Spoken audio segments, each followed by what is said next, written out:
Ladies and gentlemen, where do I even begin? This Supercopa España semi-final was kind of a joke in a way, in a funny way, not in a bad way. Of course, with Raúl Asensio's kiss to the defenders in the very last minutes, mocking them with a with a easy win in a way. Of course, we dominated that game beautifully from start to finish. Not even we outplayed Mallorca like there is no tomorrow. We controlled the game over 60% possession. We've had a lot of shots which we could have scored many, but we didn't, and I'll explain why in just a little bit. And of course, we're playing against Barcelona in the Supercopa de España final. It's gonna be a massive El Clasico on January 12th, so make sure to stay tuned for that game and make sure to subscribe and watch the match preview the day before. Ladies and gents, this game was a surprise. From Vinicius, from Raul Asensio's humor, from the tactical switch between Valverde and Lucas Vasquez. And Jude Bellingham, of course, no need to speak about him, of course. And not even having Modric in this game, which is a very good, it's great news. It's great news. Of course, not having Modric due to injury is always upsetting, but today's game also showed how the midfield controlled the game beautifully without a legend, without a veteran player. Camavinga had an absolutely brilliant game, passing the ball, moving the ball, passing the ball between the lines, even having some shots here and there. Of course, his shooting outside of the box could really improve. It's not like Valverde, of course. But we didn't get to see much Valverde in the midfield area for a reason, and it's actually a very good reason. It's a reason why we also didn't see Valverde much at all this game. And that's because, of course, if you guys realize how every time we play a game, all teams target Lucas Vasquez on the right back position. If you guys go back to the very beginning of this game and see what the manager was instructing his players to do, he was literally telling him, push, push, push, push, keep pushing, go higher, you know, that sort of thing. It's crazy how everyone is targeting Lucas Vasquez in that right back position. But today we changed things. Well, I'm saying me, but it was all Carlo Ancelotti and the team, of course.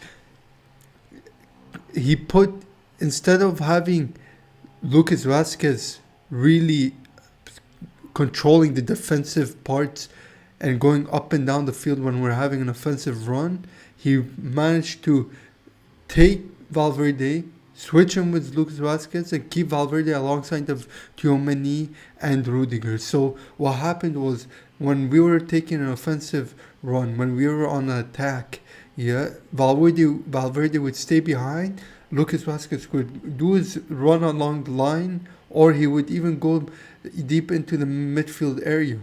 He would make the balls, control a bit, pass in, play a triangle, of course, those type of stuff we've seen.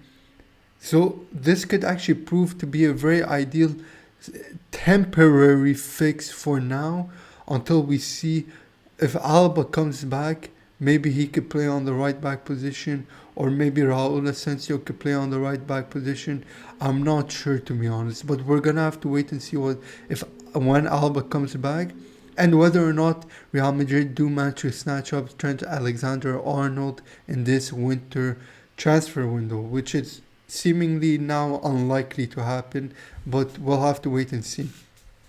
But for now, this is a great temporary fix. Of course, it really reduces a lot of talent in the midfield area, because now Valverde would really have to focus on defending very well on any counter-attacks on us. Whereas Lucas Vasquez has to really focus on really producing a whole lot more in the offensive run to make up for that.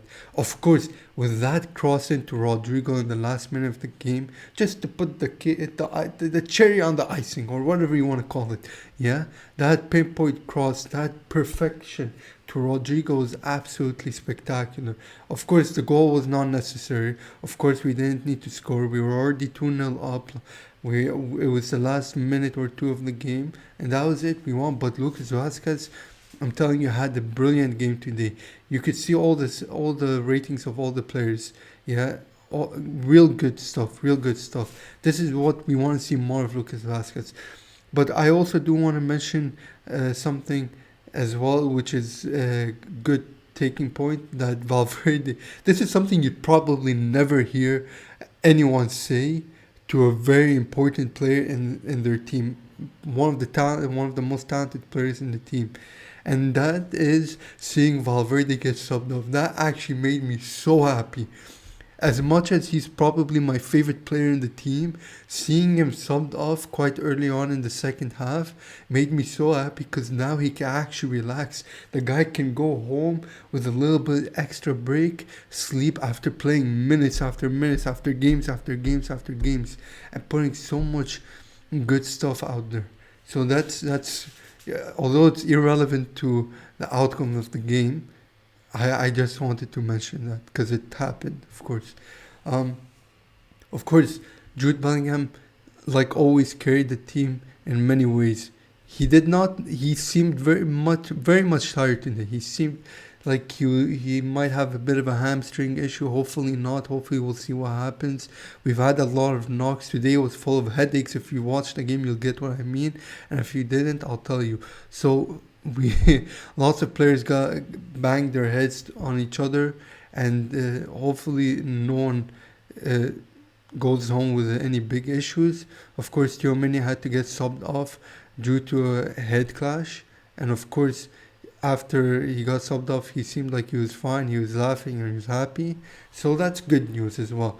Now we just gotta hope that Jude Bellingham is fine and he doesn't have a hamstring injury and it's just a cramp. But about Jude Bellingham, and something I really want to talk, and it's something that's been going around a lot throughout the season, but it's also becoming a whole lot more apparent even to the naked eye, which is we don't have a proper forward number 9 player. Yes, technically Mbappe is wearing the number 9 jersey. Yes, I know he's wearing Benzema's number 9. But he's no Benzema, he's no Joselu. These two players really had a different influence on the forward lineup, in the forward attack. What they do is so much different than what Mbappe does, what Vinicius does, not Jude, what Rodrigo does. That is, run into the box, make runs inside the box and receive the crosses, receive headers, receive tap-ins, whatever it might be. But you make the forward runs inside the box. Most of our shots are coming outside the box, from Valverde, from Tchouaméni, from Camavinga, sometimes even Ceballos. Of course, we've scored banging shots from outside the box, but in this game, you could clearly see from the amount of shots we've taken that we're not making moves so much inside the box as we are outside the box, and this isn't always entirely great, because then we're always gonna just get blocked very easily, because all our opponents are gonna know, okay, these guys are just gonna take long shots. All we gotta do is block their view. But whereas if we manage to get into the box, like Vinicius does, for example, squeezes himself through into the box, and have at least one or two players inside the box wide open, that would be great. But we don't have that other than Jude Bellingham. And of course, Jude Bellingham, if you guys saw him in the last 10 minutes of the game, he was dead tired. Maybe not even in the last 10 minutes, but a bit after that. He was dead tired. He was breathing. He couldn't. He couldn't move that much. He needed to get subbed off. That's also a very big issue with Jude. We have a lot of players who needs to be on rotation. We got a lot of players who got to be rotated.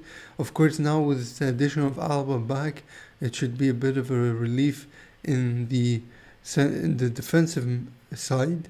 Bringing back Tchouaméni up in the midfield area, maybe allowing a bit more rotation in the midfield space. Hopefully we'll see what happens.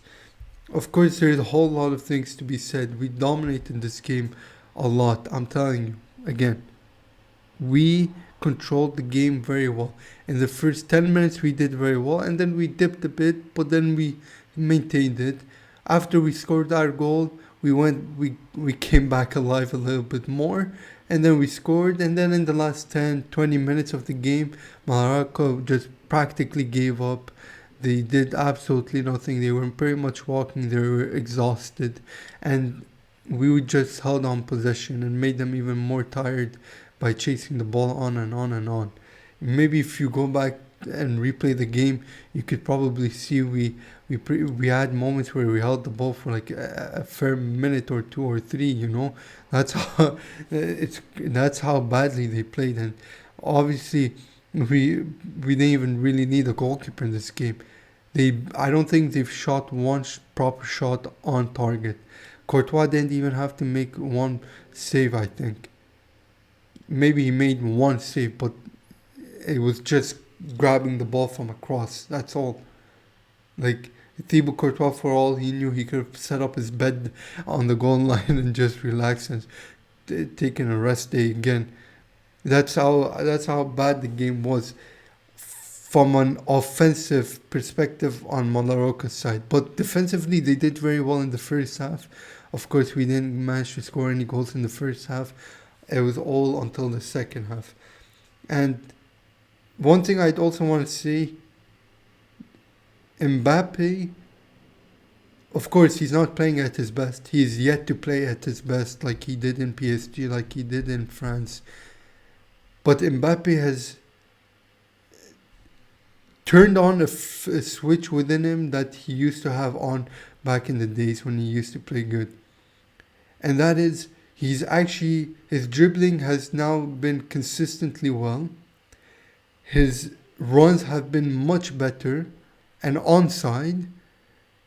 All he needs to really work on is his first touch and is really control the ball. Sometimes you see Mbappe receive a deflection onto him. He just hits it first time, whether it's intended for a shot or whether it's intended for a cross.